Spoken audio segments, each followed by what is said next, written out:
Assalamu alaikum, dear students. This is your tutor Mugeez Ali from Virtual College of Accountancy.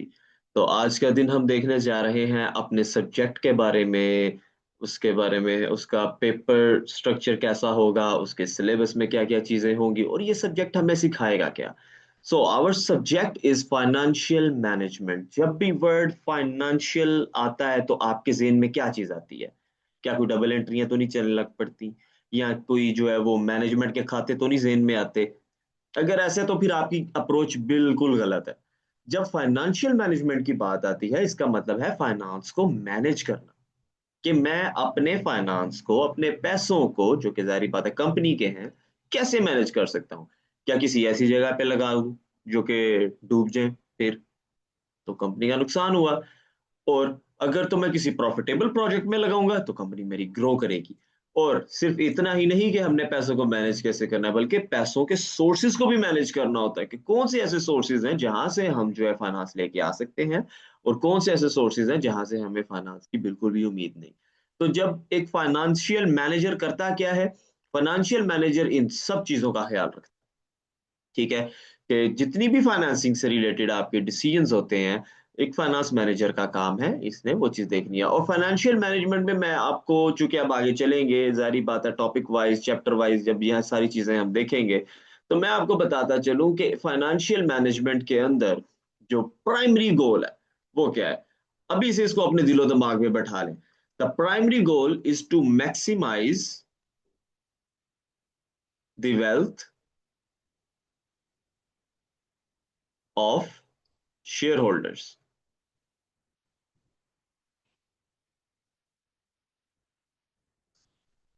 आपके subject FM का primary goal है to maximise the wealth of shareholder. Shareholder कौन है भाई? जिसका पैसा लगा हुआ है कंपनी में। हमने क्या करना है? देखना है कि हम उन प्रोजेक्ट्स के अंदर इन्वेस्ट करें। हमने ये मेक श्योर करना है कि हम उन प्रोजेक्ट्स के अंदर इन्वेस्ट करें जो कि मेरे शेयर होल्डर की वेल्थ को बढ़ाएगा, ना कि कम करेगा। So how would you now define a good financial manager? जाहिर बात है ये वो शख्स है भाई जिसने शेयर होल्डर्स के पैसों को स्काई रॉकेट कर दिया। अब शेयर होल्डर के पैसे किस तरह बढ़ सकते हैं? 2 ही तरीके हैं। या तो आप उन्हें देते हो डिविडेंड, उनकी वेल्थ में इज़ाफ़ा हो जाता है। ऐसे ही है जी, डिविडेंड मिला, पैसे मिले, ठीक है जी, आपकी वेल्थ में इज़ाफ़ा हो गया। और दूसरा तरीका क्या है? दूसरा तरीका ये है कि आप इंक्रीज़ करते हैं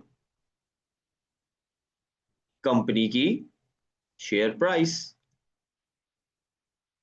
कंपनी के शेयर जिस प्राइस के ऊपर ट्रेड हो रहे हैं मार्केट में, आपने उनकी प्राइस इंक्रीज़ करनी है। ठीक है? यानी मार्केट वैल्यू अपने शेयर की इंक्रीज़ करनी है।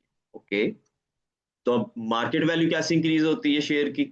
ऑब्वियसली कंपनी जब किसी प्रॉफिटेबल बिजनेस में इन्वेस्ट करती है, जब कोई ऐसा प्रोजेक्ट शुरू करती है जो कि कंपनी की वैल्यू में एक एडिशन लेके आता है, तब कंपनी की शेयर प्राइस जो है वो मैक्सिमाइज हो जाती है, वो एक बूस्ट पे पहुंच जाती है। Now everyone wants to invest in your company.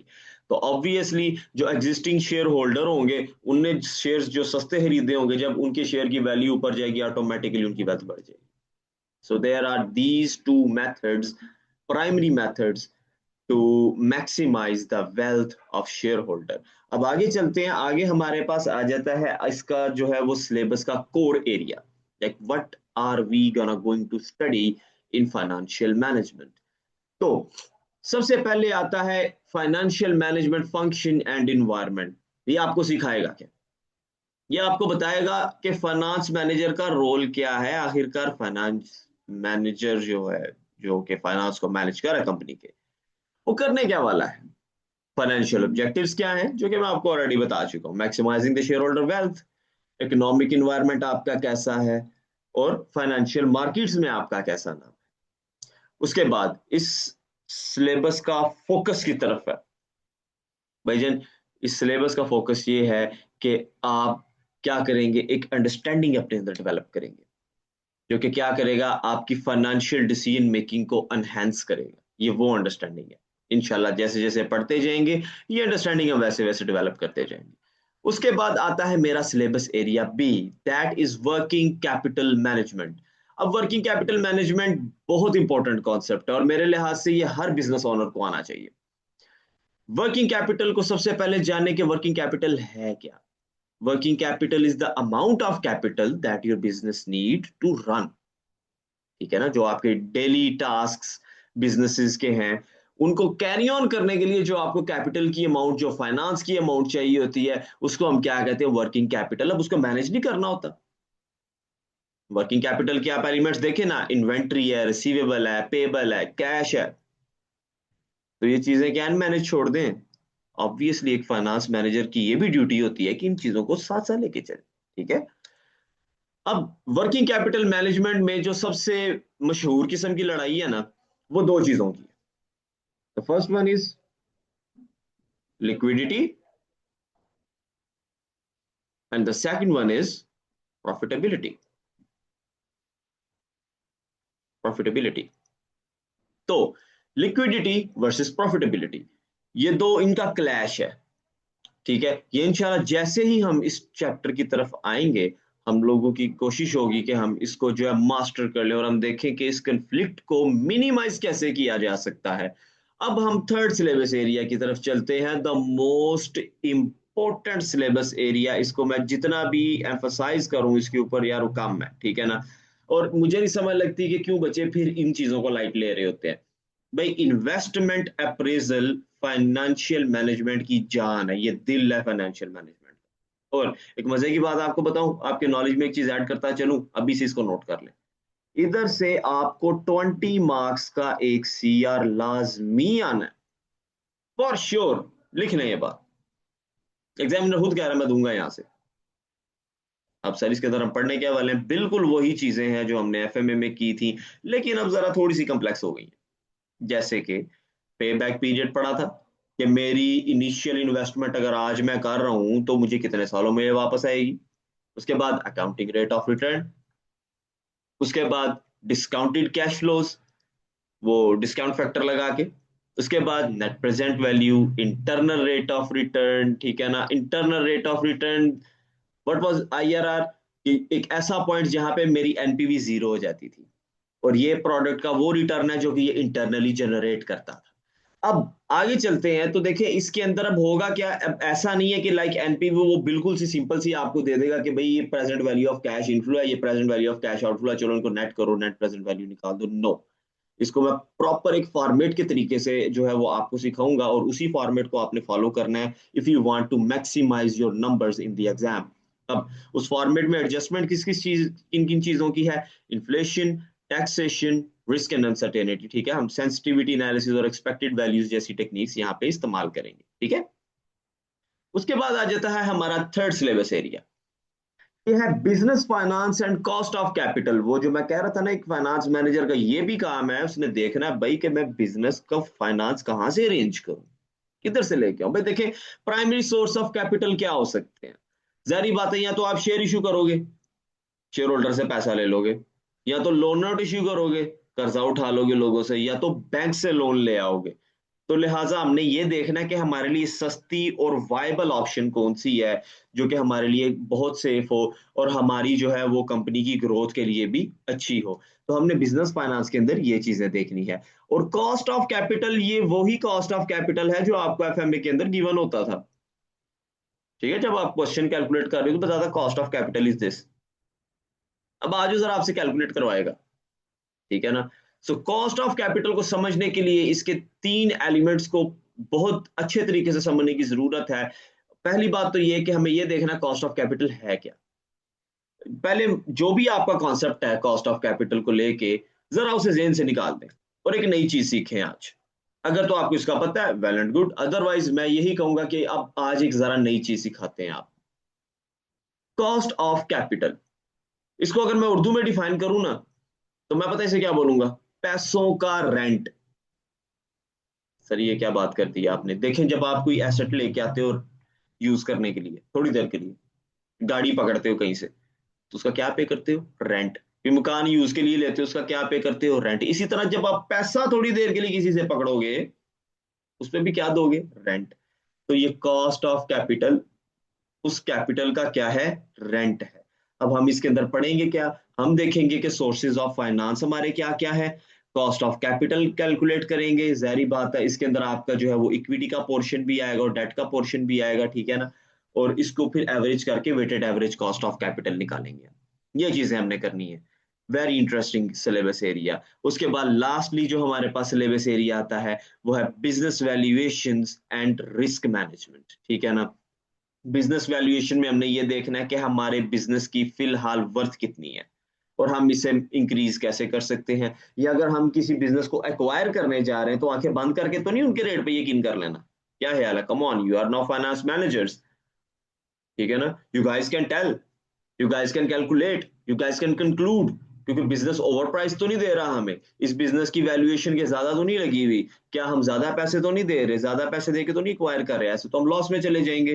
तो लिहाजा बिजनेस को वैल्यू करना ये भी हमने सीखना है। इसके साथ साथ रिस्क मैनेजमेंट, आपको पता है कि जब भी इन्वेस्टमेंट का डिसीजन आता है तो वो डिसीजन होता है फ्यूचर का, राइट, कि मैं पैसे इन्वेस्ट करूंगा, 5 साल बाद, 6 साल बाद, 7 साल बाद मेरी एक सर्टेन पोजीशन हो जाएगी।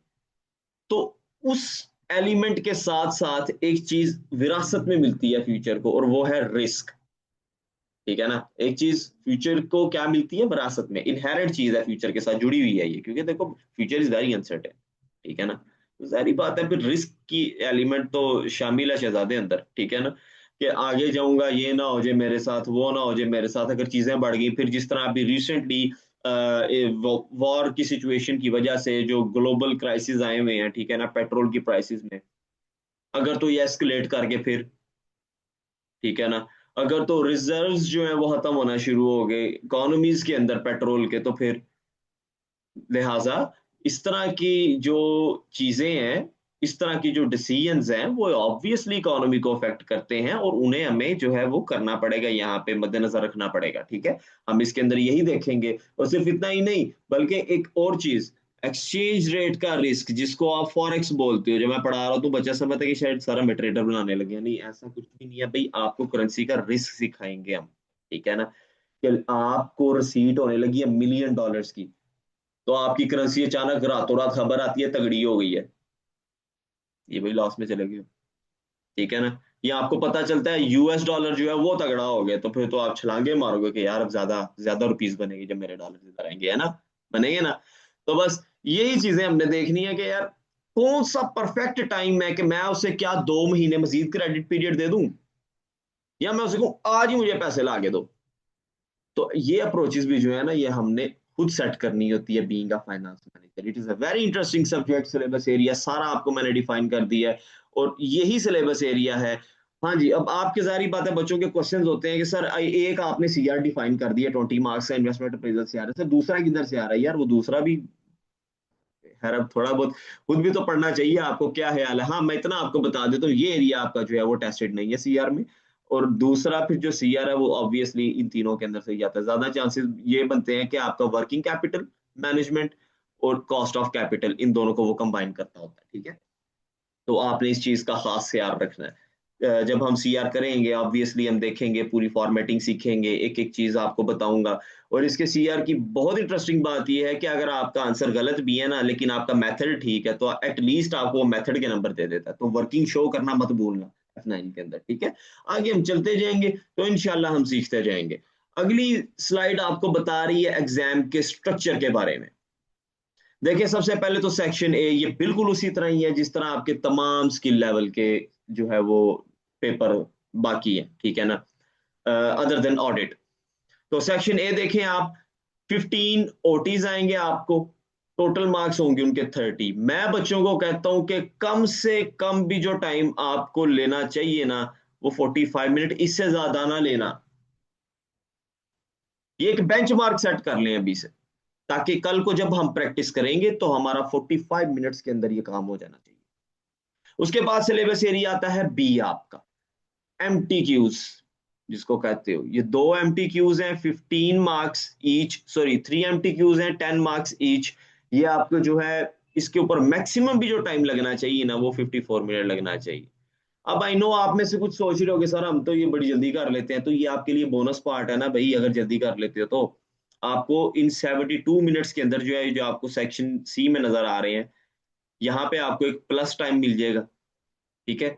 लेकिन ये मैंने एक मैक्सिमम कैप जो है सेट की है कि आप 45 मिनट से ज्यादा नहीं लेना आपने सेक्शन ए में, 54 मिनट से ज्यादा सेक्शन बी में नहीं लेना, और 72 मिनट से ज्यादा सेक्शन सी में नहीं लेना, जो कि I know is very challenging. लेकिन जब आप प्रैक्टिस करते रहेंगे ना, practice makes the man perfect. ठीक है ना, ऑब्वियसली वुमेन को भी परफेक्ट ही करती है, लेकिन प्रैक्टिस जो है ना वो की टू सक्सेस है। ठीक है, अब की टिप्स आगे आपके लिखे हुए हैं। ठीक है, सेक्शन ए के अंदर ये भाई आपको पूरे सिलेबस एरिया से आएगी, मैं नहीं बता सकता कौन सा कहाँ से आएगा कहाँ से नहीं आएगा, लेकिन सेक्शन बी के लिए मैं आपको बता सकता हूँ कि ये ज्यादातर जो हैवी फोकस होता है ना इसका, वो वर्किंग कैपिटल मैनेजमेंट के ऊपर होता है, फाइनेंशियल मार्केट्स के ऊपर होता है, और रिस्क मैनेजमेंट के ऊपर होता है।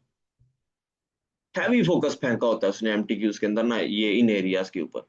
तो लिहाजा इसको फिर अच्छे तरीके से कर लेना चाहिए। जब एक बंदा आपको गाइड जो कर रहा है कि यार इन चीजों से जो है ना वो आप ये उम्मीद रखें कि यहाँ से आ सकता है आपको, तो क्यों ना फिर इनको हम जो है वो तगड़े तरीके से प्रिपेयर करके जाए, ताकि हम मेंटली जो है वो सुकून में रहें जब हम पेपर देखें तो।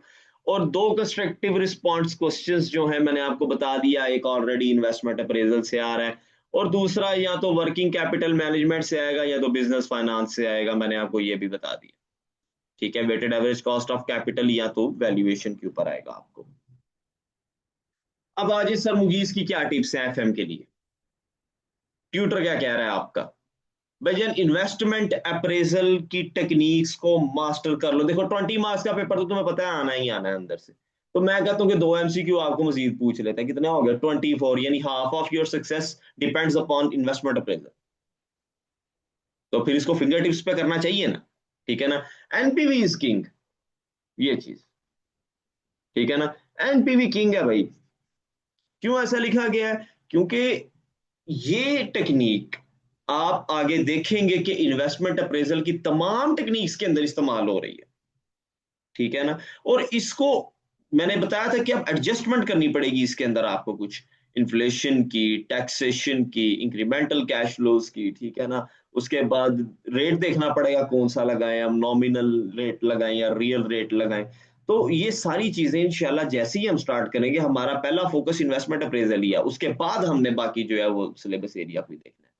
और उसके बाद मैंने आपको एक और टिप बता दी कि यार कुछ करो या ना करो, जवाब अपना ठीक लिखो या ना लिखो, वर्किंग लाजमी शो करना शहजादे, इसके बगैर काम नहीं चलेगा। वर्किंग शो किए बगैर आप एक्सपेक्ट नहीं कर सकते कि एग्जामिनर जो है वो आपको किसी भी किस्म का कोई एज देने के लिए तैयार है। ठीक है ना, एग्जामिनर आपको एज नहीं देगा जब तक आप शो नहीं करेंगे वर्किंग। तो ये मेरी बात आपने याद रख लेनी है। ऑन सेफ साइड देखें ना, ठीक है अल्लाह करे भैया आपके सारे जवाब ठीक हो, लेकिन फिर भी ऑन सेफ साइड इस चीज का ख्याल रखना चाहिए। आगे चलते हैं, तो आगे हमारे पास मैंने आपको दो मजीद टिप्स यहाँ पे जो है सिखाना पसंद की हुई। सो व्हाट फैक्टर, आप कहते हो एनपीवी इज पॉजिटिव 1.5, अब देखना स्टूडेंट गलती किधर करने लगा है, positive $1.5 million, so accept the project. भाई आपका क्या मतलब है, एग्जामिनर जाहिल है उसे नहीं पता। भाई पॉजिटिव आ गई है एनपीवी, ठीक है एक्सेप्ट द प्रोजेक्ट, नेगेटिव आ गई रिजेक्ट द प्रोजेक्ट, क्यों, सो व्हाट, क्या करें भाई, बचाया कहता है hence NPV is positive so reject the project, बस। भाई इतने से काम नहीं चलेगा।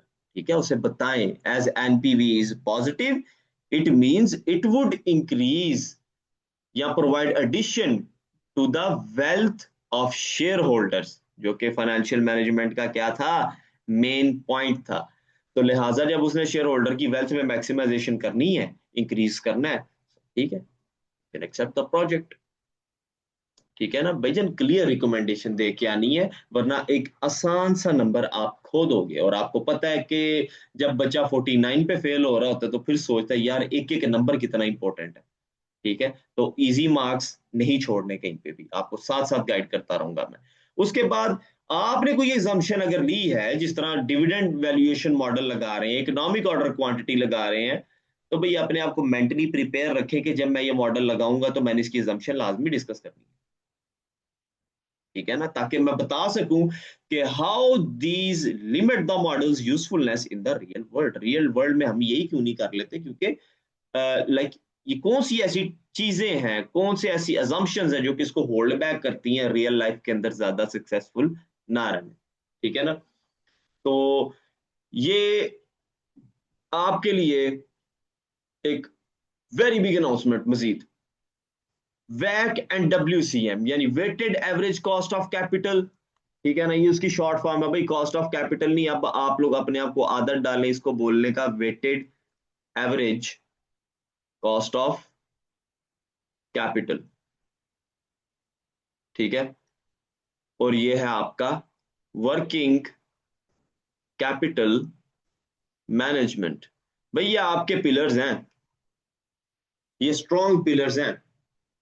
वैक के अंदर कंप्लेक्सिटी किधर आएगी, ये आपको बोलेगा इक्विटी की ये कॉस्ट है, डेट की ये कॉस्ट है। डेट तो नहीं आपको तंग करेगा, लेकिन इक्विटी के अंदर वो एक मॉडल अक्सर लगवाता होता है जिसका नाम है कैपम या डिविडेंड ग्रोथ मॉडल, डीजीएम। अब बच्चे क्या कर रहे होते हैं, ठीक है ना, कम्युलेटिव डिविडेंड प्राइसिंग ले रहे होते हैं, और आपको पता है कि हम कभी भी कम्युलेटिव डिविडेंड प्राइसिंग नहीं लेते। डिविडेंड जब अनाउंस हो रहा होता है तब शेयर की प्राइस 4 होती है, जब वो दे दिया जाता है तब शेयर की प्राइस 4 होती है, ठीक है ना। तो इस तरह की टेक्निकल पॉइंट्स जो है उनको आइडेंटिफाई करेंगे और इन गलतियों से बचेंगे जो अक्सर ही बच्चे जो है वो एग्जाम के अंदर कर रहे होते हैं। और वर्किंग कैपिटल मैनेजमेंट की कुछ कैलकुलेशंस है, कॉस्ट बेनिफिट एनालिसिस है, ठीक है ना, और फाइनेंसिंग पॉलिसीज है वर्किंग कैपिटल मैनेजमेंट को लेके, जिसको इंशाल्लाह हमने बहुत डिटेल के अंदर देखना है when we will do our kit, ठीक है। लास्टली, एग्जाम के सक्सेस के लिए ये पॉइंट बहुत जरूरी है। देखिए आपको पता है कि मैनेजमेंट का पेपर है, आपको थ्योरेटिकल पार्ट भी आएगा, आपको न्यूमेरिकल पार्ट भी आएगा, लेकिन बच्चा कौन बचेगा जिसको उसके ऊपर टूल्स इस्तेमाल करने एफिशिएंटली आते हैं। तो मेरी आज के दिन से ही आपको रिकमेंडेशन है कि आपने क्या करना है, आपने तमाम सीबीई टूल्स जो हैं, तमाम सीबीई टूल्स, उनको बहुत इफेक्टिवली आपने इस्तेमाल करना है, बहुत इफेक्टिवली इस्तेमाल करना है, ठीक है। पल्ले बांधने मेरी बात, देखिए जिस बच्चे को इंटरफेस अच्छे से इस्तेमाल करना आता है ना, उसका हाथ बैठा हुआ है उस जगह पे, ठीक है। आपके लिए कोई भी टॉपिक उधर सॉल्व करना या कोई भी क्वेश्चन मजीद वहां पे लिखना आपके लिए कोई मसले वाली बात नहीं होगी, ठीक है। तो ये था, हमने आज का दिन क्या देखा, हमने आज का दिन देखा कि हम लोग F9 के अंदर क्या चीजें पढ़ेंगे और F9 प्रैक्टिकल लाइफ में हमें बनाता क्या है, ठीक है। उसके बाद हमने देखा कि हम अपने सीबीई टूल्स को इफेक्टिवली यूज कैसे कर सकते हैं। फिर हमने एग्जाम का स्ट्रक्चर भी देखा और हमने ये देखा कि बच्चे कॉमन मिस्टेक्स क्या करते हैं, ठीक है। F9 का passing rate as compare to F5 काफी बेहतर है, ठीक है। मैं इसको बहुत अच्छा नहीं कहूंगा लेकिन काफी बेहतर है, ये बच्चा पास कर जाता है। सब्जेक्ट पढ़ने में आपको थोड़ा टिपिकल लगता है, but when you are about to solve it, जैसे ही लगेगा जैसे भाई ये तो बच्चों का खेल है, ठीक है, और बाकी सब्जेक्ट बच्चों का खेल है।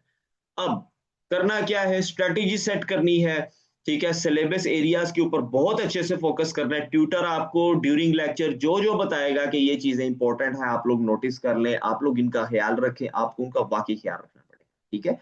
So wish you all best of the luck and hope so कि आपने आज की लेक्चर से बहुत कुछ सीखा होगा। मुझे दें इजाजत, इंशाल्लाह see you in the next lecture, तब तक के लिए अल्लाह हाफिज।